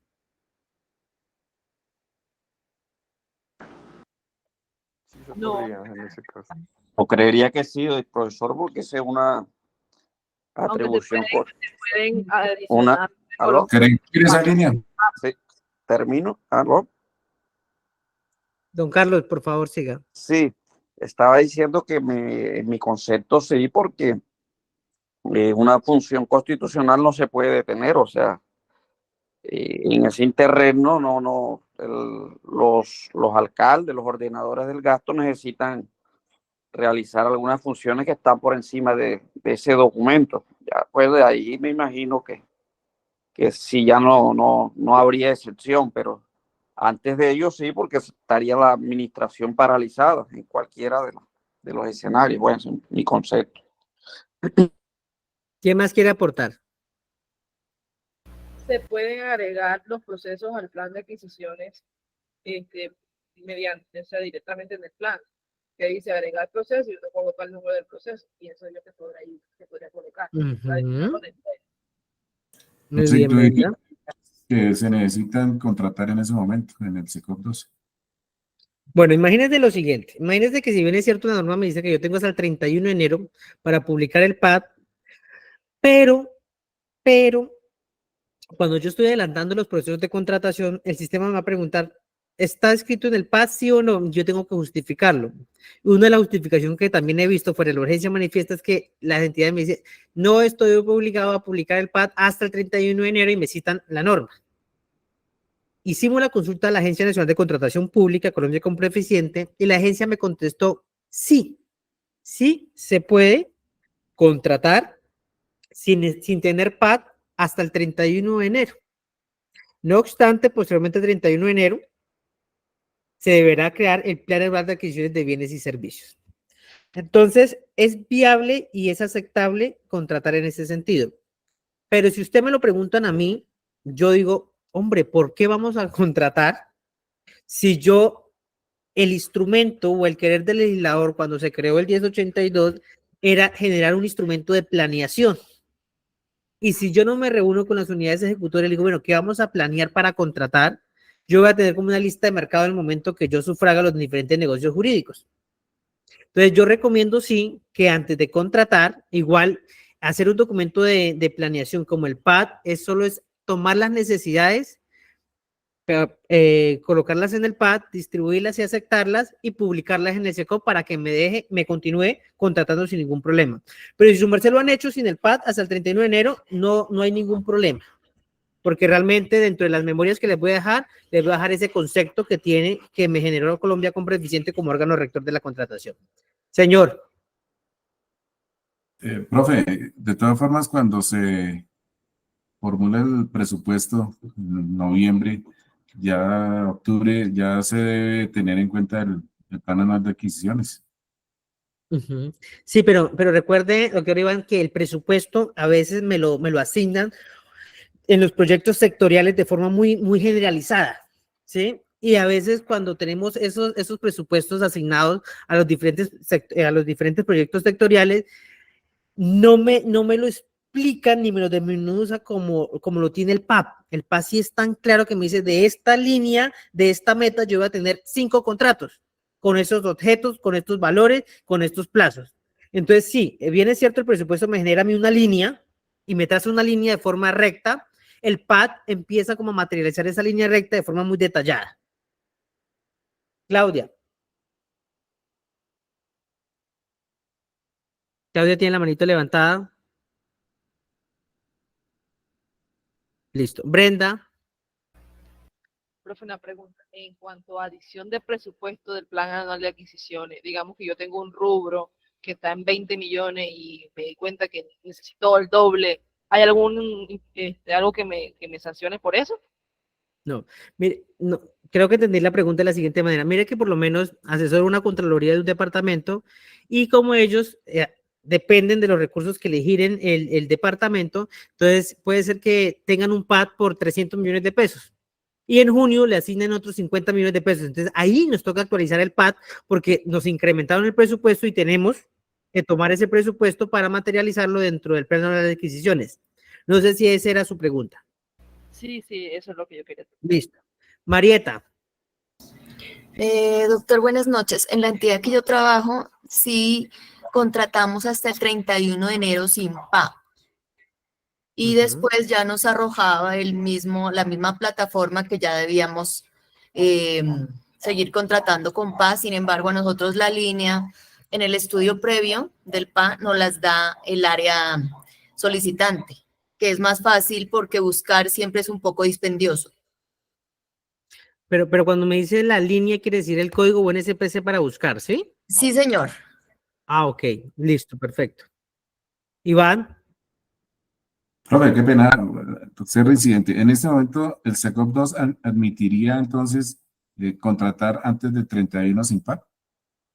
Claro, el SECOP 2, si yo ahorita voy a adelantar un proceso de contratación y me dice, esa adquisición está en el PAD, ¿sí o no? Si le digo no, él me deja continuar, pero tengo que justificarlo. ¿Por qué? ¿Sí me hice entender? Bueno. Chicos, entonces miren lo importante, cómo desde la planeación este documento juega un papel significativo. Ahora, dentro de sus memorias va a estar el PAD y va a estar el instructivo de cómo diligenciarlo, llenarlo, porque es súper claro. Lo único que yo tengo que tener es en cuenta los códigos UNSPC, que es la clasificación de de un lenguaje internacional frente a bienes y servicios que está preestablecida por Colombia Compra Eficiente. ¿Alguien ha visto el clasificador? Sí, sí, yo lo vi. Listo. Entonces, listo. Ese clasificador es una circunstancia muy clara que voy a identificar en un lenguaje el bien o el servicio que yo pretendo contratar. Me habla de segmento, clase, familia, producto. Ahora, el producto obedece a una condición muy acertada y a veces no llegamos hasta el producto, sino solo hasta la clase y es viable. Ahora, todo el mundo conoce el registro único de proponente, que es el instrumento que tenemos para cuantificar la experiencia y la capacidad financiera. En esa clasificación también lo manejamos por los códigos UNSPSC y esa clasificación va hasta el 3er grado, ¿cierto? Que son los 6 primeros números. Esa clasificación va en línea recta de ese lenguaje internacional que nosotros tenemos para poder acreditar la experiencia. Toda esta circunstancia viene desde el PAD, que el PAD me exige que tenga una clasificación de códigos. El PAD me exige que yo tenga el objeto del contrato. El PAD me exige que yo tenga la cuantía, la modalidad, el origen de los recursos, quién es el responsable de esa contratación, a qué correo yo puedo manifestar. Toda esta información la tengo de forma detallada en ese PAD. Entonces, mire cómo ese instrumento de planeación se vuelve vitalmente para nosotros, tanto como contratistas, como las personas que actuamos y operamos el sistema y el procedimiento de la gestión contractual dentro de las entidades, llámese alcaldía, gobernación, empresa de servicios públicos, hospital, colegio, todo debe estar en el PAD y es fundamental que nosotros conozcamos estas adquisiciones. Bueno, vamos a continuar con algo que nosotros llamamos la elaboración de los estudios previos, ¿cierto? Pero, ¿qué serán los estudios previos? ¿Cuál es la importancia de los estudios previos? ¿Qué me quiere decir? ¿Qué importancia tiene un estudio previo? En el estudio previo se plasma la necesidad que tiene la entidad para contratar. Sí, ¿qué más? ¿Qué importancia tenemos más del estudio previo? Es la línea base de todo proyecto. Es la línea base de todo proyecto. Sí. Bueno, pero entonces yo hago una pregunta. ¿Desde cuándo viene esa condición de estudios previos? Porque mire, actualmente, yo que me la paso revisando, yo tengo el pequeño chicharrón en la entidad donde yo trabajo de revisar todos los estudios previos de inversión que lleguen a planeación. Entonces podrá imaginar cómo generamos que actualmente las personas no sabemos hacer un estudio previo, porque o no leemos, no conocemos la necesidad, o porque efectivamente se nos dificulta en muchas circunstancias. Hoy vamos a aprender a hacer un estudio previo. Yo sé que muchos de ustedes ya saben hacer estudios previos y quiero que las personas que ya saben hacer estudios previos vayan aportando dentro del proceso que vamos a verificar esa circunstancia. No obstante, la importancia de los estudios previos vienen del numeral 7 del artículo 25 de la ley 80 del 93, que allá me hablaba de la conveniencia del proceso de contratación. ¿Se acuerda que esa palabra ya la habíamos visto dentro del instrumento de planeación contractual? Y esa conveniencia obedece a que efectivamente genere el provecho. ¿Cuál es el provecho? De generar, atender una necesidad para un fin del Estado. Esa utilidad, conveniencia es beneficio, interés, oportunidad. Y bajo esa circunstancia de entendimiento o aquella ventaja del bien, vamos a entender esa necesidad o esa conveniencia como efectivamente se generaba. Posteriormente, el numeral 12 del artículo 87 de la 1474 del 2011 me habla sobre el deber de las entidades elaborar un estudio previo. Deber. Mire que ya se volvió un instrumento donde efectivamente yo planeo y tengo la obligación de hacerlo. Ahora, ¿se acuerdan del decreto 2170? En ese decreto 2170 hablaba, el 2002, hablaba sobre el análisis de la conveniencia y la oportunidad de realizar la contratación. Entonces, mire que acá, aunque hablábamos de conveniencia con la ley 80 en su numeral 7, artículo 25, ahora vamos a hablar de la oportunidad que yo tengo para poder gestar este proceso o este estudio previo. La ley 1150 y el decreto 399 del 2021, lo más reciente, nos habla sobre que los estudios previos son el soporte, escuchen esa palabra, soporte, para elaborar los proyectos de pliego y los pliegos de condiciones y el contrato. Entonces, mire como un instrumento, como el estudio previo, es el soporte para poder yo hablar de los proyectos de pliego, para poder yo hablar de los pliegos de condiciones y lo más importante, para poder hablar de los contratos. Y decimos que estos deben permanecer en disposiciones al público para que las personas lo conozcan, para que las personas lo observen y podamos generar gestar dentro del estudio previo una modalidad de selección. Entonces, esta es la importancia de poder conocer el alcance de un estudio previo. Y para ello nosotros tenemos unas condiciones de los estudios previos. Nos dice el decreto 1082, regulado por el 399, el decreto 399 del 2021, y me generó a mí unas condiciones para yo crear un estudio previo. Ahora, al crear los estudios previos, existen dos clases de estudios previos. Estudios previos para licitación y demás modalidades, y existe una clasificación de estudios previos solo para mínimas cuantías. Entonces, si yo voy a adelantar una mínima cuantía, tengo una condición de estudios previos. Si yo voy a adelantar otro proceso de modalidad de selección, tengo otra condición de estudios previos. ¿Y cuál es la diferencia? Que la mínima cuantía tiene menos requisitos que un estudio previo normal. ¿Hasta ahí vamos bien? Sí. Listo. Ahora, ¿yo qué hice para esta clase? ¿Me alcanzan a ver estas diapositivas que estoy presentando? Sí. Sí, señor. Entonces yo quiero que sea lo más sencillo posible para que ustedes me entiendan cómo hacer un estudio previo de forma clara. Tomé el modelo donde la entidad donde yo trabajo y empecé a clasificar cosa por cosa de lo que me dice la norma. Entonces, eso es un estudio previo de mi entidad. Y tomé un estudio previo de inversión. Pero si yo hago un estudio previo de inversión, el estudio previo de funcionamiento es lo más sencillo por hacer. Entonces, el estudio previo obedece primero una información general. Y esa información general va a obedecer a establecer, hombre, a qué proyecto sectorial yo voy a apuntarle para darle cumplimiento a mi plan de desarrollo. ¿Se acuerda la diapositiva que mirábamos ayer? Artículo segundo, fines del Estado, plan de gobierno, plan de desarrollo, proyectos, metas, contratos. Entonces, acá tenemos que identificar, hombre, con esta contratación, ¿qué proyecto sectorial yo voy a realizar? Entonces, lo primero que dentro de la información general de los proyectos de inversión, no estoy hablando de funcionamiento, porque si es de funcionamiento, acá no va absolutamente nada de ello. Entonces, nombre del programa. El nombre del programa es el que me va a decir el nombre del plan de desarrollo que se estará ejecutando con esta contratación. Recuerde que los planes de desarrollo tienen un nombre, ¿cierto? Entonces, plan de desarrollo, Yopacio asegura. Plan de desarrollo, una administración con sentido social. Acá va el nombre del programa, del plan de desarrollo que se va a ejecutar. Ahora, me dice el nombre del proyecto. Recuerde que cada proyecto sectorial, cada proyecto de inversión municipal que esté adelantado y registrado por un BIPIN va a tener un nombre. Digamos que Villavicencio es 100% más educada, más de calidad. Ahí voy a colocar el nombre del proyecto del cual yo voy a atender la necesidad o atender esas circunstancias que nosotros generamos.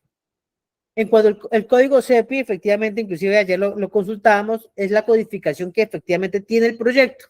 En algunos estudios previos mirábamos codificación del BIPIN, que es el número que se le asigna al proyecto y que cada proyecto sectorial se actualiza anualmente con el presupuesto y se engrana para poder tener esa circunstancia del proyecto actualizado.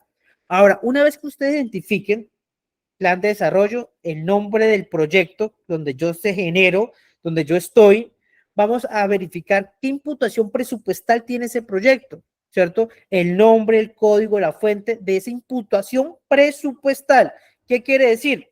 Que si yo estoy en un proyecto, digamos que yo estoy en un proyecto de cobertura de educación, todo el proyecto de cobertura va enfocado a la sostenibilidad de los estudiantes, al tema de alimentación escolar, al tema de transporte, todas las estrategias de permanencia que podrá haber dentro de una entidad certificada en materia de educación.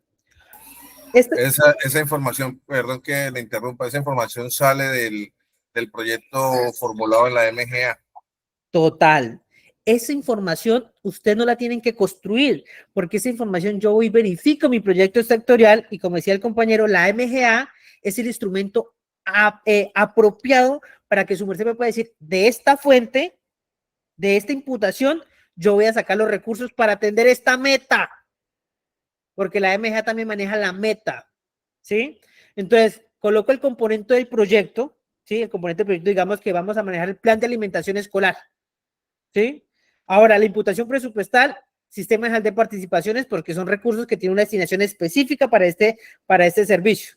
¿Qué actividad del proyecto voy a generar? Todo el tema, recuerde que el PAE sí es una estrategia de permanencia, que efectivamente tiene la Secretaría de Educación certificada, y ahí voy a colocar nombre, código y fuente de los recursos, que ya tiene una destinación específica, el componente del proyecto, que me lo da la MGA, como decía el compañero, la actividad del proyecto, ¿qué voy a hacer? Voy a brindar una alimentación escolar a tantos niños de tantas instituciones educativas, el producto del proyecto, ¿qué producto voy a obtener? Y mire que en tema de producto, del objeto a contratar, el producto del proyecto, tiene que ser un producto que atienda la necesidad que yo pretendo contratar. 100% de los niños alimentados del programa de alimentación escolar. 100% de los niños de la estrategia de permanencia en las diferentes instituciones educativas. Mire cómo el producto me va identificando el impacto que yo voy a generar con el proyecto. Ahora, el producto del objeto. ¿Qué es lo que va a hacer el objeto para poder tener ese producto? Si le va a prestar la alimentación a qué cantidad de niños, de qué forma lo va a prestar. Es ahí donde yo voy a colocar el producto del objeto de forma tácita frente a lo que yo estoy desarrollando. Ahora, población beneficiada con el objeto. ¿Cuántos niños de alimentación escolar yo voy a satisfacer? 13,000, 20,000, 30,000, 40,000. Ahí voy a registrar. Empleos, este numeral 1.9 y 1.10 son cosas de la información general que puede tener un estudio previo. Pero ahí aún no hemos tocado el tema de lo que efectivamente se describe dentro del 1082. Pero yo hago una pregunta. ¿Es necesario yo tener esta información cuando yo voy a ejecutar unos recursos de inversión? Sí, señor. Son necesarios. ¿Qué? Digamos, la información es necesaria porque pues, yo tengo que ver que le estoy dando cumplimiento a cada una de las políticas y programas establecidos en los planes de desarrollo. Mire, yo Y a que con veces... este proyecto yo cumplo con un fin, digamos, del Estado o del municipio. Voy y suplo una necesidad. Perfecto. Y yo quiero que ustedes me entiendan algo. No les den miedo, porque yo a veces veo que me dicen, no, es que yo voy a salir por funcionamiento, es más fácil, es súper fácil. Ay, yo voy a salir por inversión, uy, va a ser difícil. No, chicos. Lo único seguro son los recursos de inversión. Porque los recursos de funcionamiento son muy escasos en una entidad estatal. Pero los recursos de inversión son recursos que tenemos disponibles. Lo único que tenemos que manejar es el nombre del proyecto, las metas, qué meta voy a cumplir con mi contratación y gestarse todo el proceso en materia de contratación aquí, de forma detallada, de forma clara. Entonces, esa es la estructura. Ahora, me dice a mí, análisis y descripción de la necesidad. Y le digo, se debe hacer una descripción en forma general, cuál es la necesidad que se debe atender la entidad, identificando lo que se requiere. Para describir la necesidad que se debe satisfacer, puede responderse a preguntas como, ¿qué necesito? ¿Para qué lo necesito? ¿Y por qué lo necesito? Haciendo mención de las posibles opciones existentes para el logro del objetivo, explicando las razones que conllevan a determinar que la escogencia es la mejor, la más conveniente, y adicionalmente, el área solicitante podrá citar el objetivo del plan de desarrollo que se apunta con la celebración del contrato. Y toda la información la tiene en la ficha de la MGA. ¿Cómo? Toda esta información la tiene en la ficha de la MGA. Aquí ya le voy a decir, si bien es cierto, la información la tiene la ficha de la MGA en cuanto a la necesidad, pero puede variar, doctor. ¿Por qué puede variar? Porque puede ser que mi problemática haya cambiado un poquito. ¿Te acuerdas que el plan de desarrollo son 4 años y mi problemática puede haber cambiado? Entonces, aquí, ¿qué es lo que yo busco? Entonces le coloco, ¿cuál es la problemática que tiene su merced? ¿Qué problemática tiene? Por eso te digo, pero igual, pero normalmente antes de hacer esto, me imagino que hacen un proyecto en la MGA y todo esto ya aparece allí en la formulación del proyecto. Sí, sí, doctor. Todo eso, cuando se crean los proyectos sectoriales, toda esa información obedece a una necesidad. Pero cuando nosotros vamos a hacer los estudios previos, sí, me sirve muchísimo esa necesidad que su merced pretende, pero tengo que aterrizar esa necesidad a lo que yo pretendo contratar. ¿Sí? Es más específico. Sí, señor, más específico, más aterrizado. Entonces, mire que acá yo les tengo un ejemplo. Le digo, yo creo que vamos a hablar sobre el archivo. Ya no hablemos de PAE. ¿Cuál es la necesidad que usted pretende satisfacer contratando unas personas para el archivo? Primero me tiene que identificar cuál es la problemática. Entonces usted en la necesidad me va a decir, mire, la Secretaría General del municipio de Yopal tiene un archivo en estado natural de aproximadamente o presuntamente 300 metros lineales. Ahí yo estoy estableciendo la necesidad y la problemática, porque tengo 300 metros de archivo. Ahora me van a decir, bueno, ya usted me explicó la problemática, tiene 300 metros de archivo en estado natural, que contiene la información de X, Y, Z cosa. Esa es la problemática. Ahora, ¿cómo lo va a atender? ¿Qué estrategia o qué metodología va a atender esa necesidad? Entonces usted me va a decir, mire, yo efectivamente, una alternativa es contratar una firma especializada para que me organice el archivo, contratar un outsourcing con personas para que me involucren en el archivo, contratar una persona natural para que me genere el archivo. Entonces, su merced, una vez que plantea las alternativas de solución, su merced va a escoger la más adecuada para la entidad y va a explicar por qué esta alternativa de solución es la más favorable para la entidad. Y con estos 3 sencillos casos nosotros tenemos problemática, cómo puedo resolverla y cuál escojo para que sea la más favorable para la entidad. Entonces, mire que construir una necesidad no es que sea difícil, pero ¿qué hemos encontrado nosotros a lo largo de nuestra experiencia? Creemos que empezamos a citar la norma, el artículo 2º constitucional y los fines del Estado, que el artículo tal, mire, ni un acto administrativo tiene tanta norma como el estudio previo. Entonces nosotros, vuelvo otra vez mi palabra, que me gusta utilizarlo, hemos prostituido ese tema de la necesidad en muchas circunstancias, pero realmente la necesidad se va a centrar en qué problemática tiene usted, cómo la puedo solucionar y por qué la alternativa que yo escojo es la más adecuada. ¿Hasta ahí vamos bien?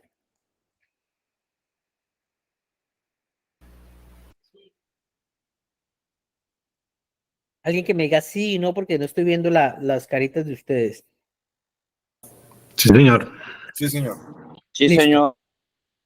Ahora, viene el objeto del contrato. El objeto tiene que ser claro, preciso y que responda a la necesidad planteada. Ahora, si mi necesidad es, vamos a colocar otro ejemplo para que no nos aburramos con el mismo ejemplo del archivo. Digamos que la necesidad mía era contratar a un profesional en asesoría jurídica para el tema de contratación estatal, ¿sí? Porque la contratación fue delegada a las unidades ejecutoras. Mire cómo empieza la necesidad. Porque fue delegada y cada secretario tiene que tener un grupo de profesionales para atender todo el sistema de gestión contractual. Entonces, mi objeto del contrato dice lo siguiente: prestación de servicios profesionales para contratar a un abogado como asesor para la Secretaría de Planeación del municipio de Yopal. ¿Es claro? ¿Es preciso? No es claro. No, le falta, es muy abstracto, le falta ser más concreto. Ok, entonces mire cómo cuando digo PSP y AG, digo que los objetos no pueden tener la palabra prestación de servicios profesionales porque es la tipología contractual de la prestación de servicios que estoy diciendo. O apoyo a la gestión, eso está mandado a recoger. Yo voy exactamente a lo que yo requiero, asistencia legal para desarrollar los procesos de contratación de la Secretaría de Planeación del municipio de Yopal. Ya sé que mi profesional va a ser la persona encargada de hacer los procesos de contratación. ¿De qué unidad ejecutora? De planeación. Entonces, el objeto de contratar genera esa circunstancia. Yo siempre recomiendo que el objeto obedezca a un verbo rector: asesorar, acompañar, articular, generar, otro objeto, generar estrategias de fortalecimiento institucional. ¿Para qué? Pero es algo corto, algo preciso, algo que responda a esa necesidad que yo tengo atrás. El objeto obedece a esa circunstancia que yo estoy plasmando en mi problemática. Ahora, las actividades a desarrollar, las actividades dependiendo del origen de los recursos, se sugiere contener el respectivo producto. Y miren lo que dicen acá. Yo no puedo colocar una actividad a desarrollar que diga lo siguiente. Voy a meterme otra vez con un archivo. Organizar el archivo de la Secretaría de Planeación. ¿Será que yo puedo medir esta actividad? ¿Yo la puedo cuantificar? Muy general. Muy general. Ahora yo le pongo la siguiente actividad. Organizar y preparar el 3.5 metros de archivo de las licencias de la Secretaría de Planeación. Ahí ya tengo una herramienta para que el supervisor pueda cuantificar mi trabajo o las actividades a desarrollar. Ahora, qué bonito sería que cada actividad tuviera un producto y que cada producto tuviera una evidencia, porque así estaría un proceso muy bien estructurado. Ejemplo, organizar el archivo de la Secretaría de Planeación. Producto, 3.5 metros lineales de archivo. Evidencias, acta de traslado al archivo histórico, al archivo central de la Secretaría tal. Planillas de entrega. Miren, ya me están diciendo cómo esta actividad, tengo la actividad, qué producto me va a generar y cómo yo voy a validar ese producto. ¿Hasta ahí vamos bien? ¿Sí me hice entender?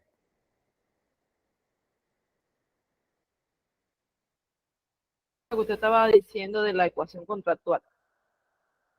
No, ahí todavía no me hablo de la ecuación contractual. Lo que yo estoy diciendo acá es que, chicos, cada actividad para mí debería tener, la actividad debería tener un producto y ese producto debería tener unas evidencias, porque a veces los supervisores nos quedamos cortos, los que han sido supervisores de apoyo o de supervisión, se quedan cortos. ¿Cómo pueden medir una actividad? ¿Por qué se quedan cortos? Porque desde el momento que yo estructuré mi proceso, estructuré un proceso bastante ambiguo, bastante lejano de la realidad, que no lo puedo cuantificar, ni lo puedo revisar, ni lo puedo realizar el seguimiento. Pero si yo sé que si dijo mi actividad de organizar el archivo de la gestión, producto 3.5 metros de archivo, ¿cuántos metros de archivo tiene que revisar el supervisor? 3.5. 3.5. ¿Y cómo lo va a revisar? Entonces le digo, evidencia. Acta de traslado de los 3.5 metros de archivo de allá. Tabulación de la información a través de las tablas de retención documental. Ya sé cómo voy a revisar y cómo voy a medir esa actividad. Entonces, mire qué bonito y qué estructura me está generando el estudio previo, algo súper organizado. Pero a veces encontramos unas actividades que ¿cuántos abogados tenemos acá? Somos varios. Cierto que hay muchas actividades que son un saludo a la bandera. Son actividades bastante ambiguas, bastante amplias, que efectivamente no podemos generar. Ahora, otra recomendación que le doy acá en la actividad, cuando yo estoy manejando recursos de funcionamiento, que me digan coordinar, que me digan realizar, que me digan hacer, no hay ningún problema. Pero cuando yo estoy manejando recursos de inversión, existen unos verbos rectores que yo tengo que jugar con ellos para crear mi actividad, para que no sea una actividad de funcionamiento, que es lo que más yo recuerdo y lo que más yo hago hincapié para poder generar. Verbos como articular es un verbo de inversión, como coadyuvar es un verbo de inversión. Entonces siempre tenemos que jugar que no sean verbos de funcionamiento como coordinar, como hacer seguimiento. Esos son verbos de funcionamiento. Voy a anotar acá a ver si puedo crear para ustedes como una plantillita de verbos de funcionamiento y verbos de inversión que ayudan. Estos verbos vienen alineados del DNP que ayudan a que nuestras actividades se gesten frente al proceso de la inversión. ¿Hasta aquí vamos bien? Sí, señor. Listo. Cualquier duda me la hacen saber porque no estoy viendo la pantalla de ustedes. Ahora, el plazo de ejecución. Miren lo que voy a decir acá. Meses cerrados. O cuando estamos manejando otra unidad de medida que no sean meses, unidad de medida menor cuando incluyan meses y días. ¿Qué quiere decir eso? Mire, si usted me dicen, son 5 meses, yo no tengo ningún problema, son 5 meses. Pero si me dicen, son 5 meses y 9 días, ¿yo qué recomiendo? Siempre llevar a la unidad de medida menor. Entonces, si son 5 meses, 5 por 3, 15, 150, 159 días. ¿Por qué? porque cuando yo voy a construir el SECOP, ellos no me dejan colocar 5 meses y medio. Me toca ir a la unidad de medida menor, que serían días, meses, días, y convertirlos en día para yo poder continuar dentro de la plataforma del SECOP. ¿Me hice entender? Sí. Listo. Sí, señor. Ahora, me dice lugar de ejecución. Acá, si bien es cierto, yo suscribo el contrato en el municipio de Yopal, mi lugar es el lugar específico donde la persona va a materializar el objeto. Si esa persona que yo contraté va a ir a la vereda más alejada de Yopal Casanare, pues tengo que incluir vereda tal del municipio de Yopal. Siempre el lugar específico de la materialización del objeto. Ahora, forma de pago. Si existe prestación de servicio por honorario, por actividad, yo puedo plasmar, yo le puedo decir, mire, yo le voy a pagar a usted 500.000 pesos por cada metro de archivo. O le puedo pagar por honorarios. Le puedo pagar con un anticipo, con un pago anticipado. ¿Cuál es la diferencia del anticipo y el pago anticipado?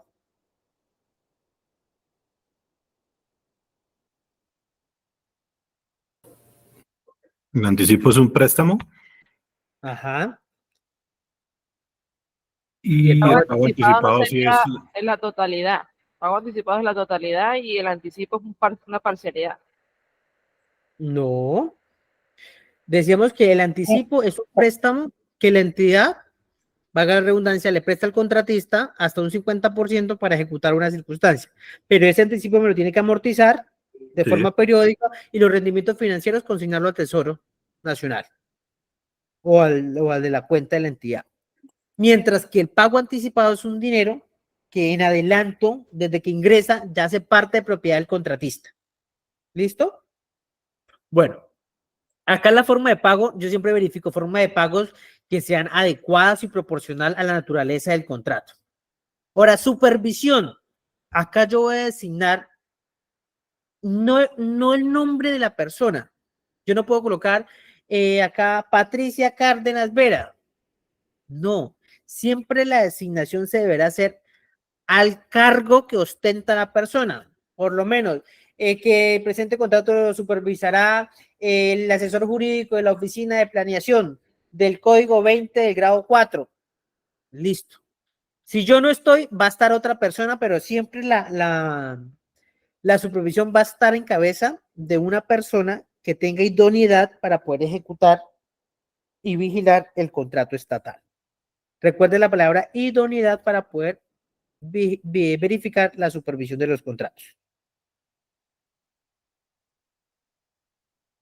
Listo. Bueno, vamos en la mitad de nuestro estudio previo, son las 8:55.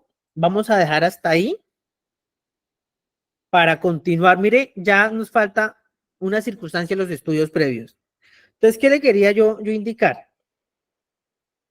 Es así como vamos a desarrollar nuestras clases de forma clara, porque yo sé que ese tema de estudio previo es vital, porque es un documento técnico de planeación para poder gestar todo el tema contractual. Es de esta manera que vamos a ver los procedimientos de las modalidades de contratación, que me indiquen a mí una mínima cuantía. ¿Qué necesito para publicarla? Necesito la invitación, necesito el estudio previo, necesito el CDP.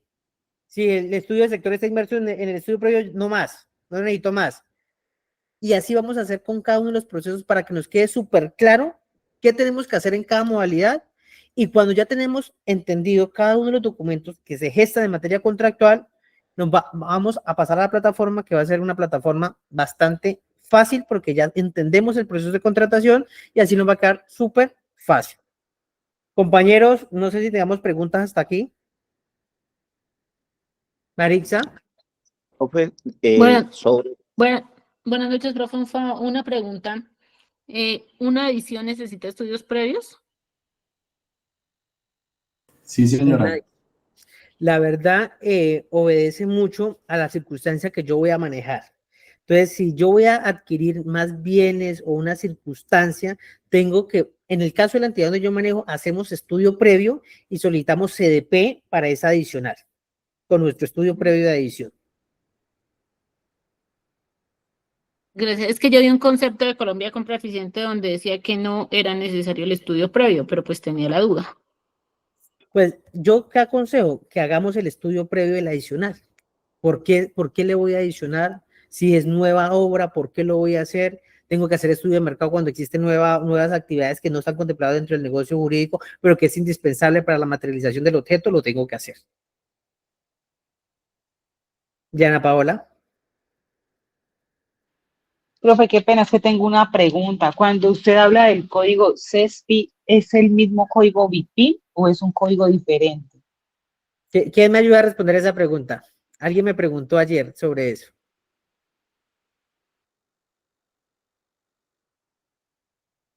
¿Ninguno? No, efectivamente el código BIPIN y el código CESPI son códigos totalmente diferentes. ¿Sí? No obedece al registro del código BIPIN que nosotros lo registramos en Banco, Programas y Proyectos para tener un consecutivo de nuestro proyecto sectorial. Muchas gracias, profe. Bueno, pero alguien me había preguntado algo ayer de eso. ¿Hay otra pregunta, chicos?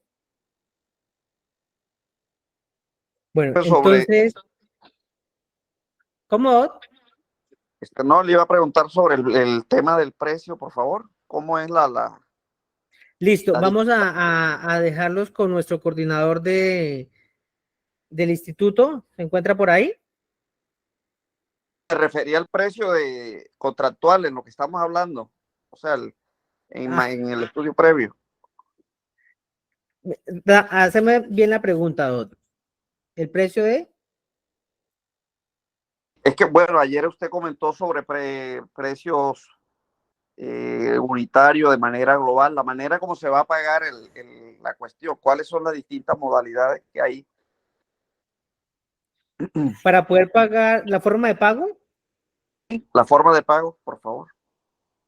Bueno, la forma de pago entre los estudios previos, yo puedo catalogar forma de pago de manera mensual a través de honorarios, puedo colocar forma de pago a través de actividades, digamos, colocar un precio a la actividad a un valor del metro lineal de archivo. Si la persona me hace 3 metros, pues yo le voy a pagar los 3 metros lineales de archivo y le dejo un tope máximo para que esa persona pueda cobrar. Entonces, una cosa es por actividad y otra cosa es por honorario, pero siempre las dos tienen que cuantificarse para poder tener el valor preciso de lo que yo voy a cancelar. Muchas gracias. Listo. Una pregunta, y en el caso que yo, vamos a poner en el ejemplo que usted dando, y yo quiero hacer otro archivo más, ¿eso se le puede hacer adición en el momento del contrato? Bueno, lo que pasa es que cuando yo genero una necesidad, yo tengo que decir, mire, yo tengo 15 metros de archivo lineal en estado natural, ¿sí? Y si lo estoy manejando por actividad, la otra persona solo me puede hacer 15 metros de archivo, ¿sí? Porque recuerde que yo tengo una disponibilidad presupuestal que me asegura esa obligación que yo estoy generando con el contratista, ¿sí? ¿Sí fue claro, Ana Karina? Sí. Pero mire que la pregunta que me hace Ana Karina es una pregunta que me presta para dar otra explicación. La necesidad tiene que ser una necesidad real. ¿Qué pasa? Mire, en algunas unidades ejecutoras me dice, tengo 20 metros de archivos lineales y en junio todavía tiene esos 20 metros de archivo lineales y contrató a una persona para que hiciera esos 20 metros de archivo lineal. Entonces, ahí estamos mal, porque si yo digo que tengo 20 y con esta contratación iba a satisfacer, en junio no puedo salir con otros 20 metros de archivo porque tiene que explicarme por qué. Por eso es importante que la necesidad sea súper clara. Por lo menos cuando yo hago un archivo de gestión, yo cito a la jefe de archivo y le digo, ¿cuántos metros de archivos tenemos en estado natural? Y ella me hace una fórmula que cuenta los instantes por línea, por caja, y me dice, tenemos aproximadamente 700 metros de archivo. Ah, listo. Y con esta contratación, ¿cuántos metros de archivo vamos a hacer? 10. Bueno, ya tenemos 690. Y así sucesivamente para poder verificar la dimensión de nuestra necesidad.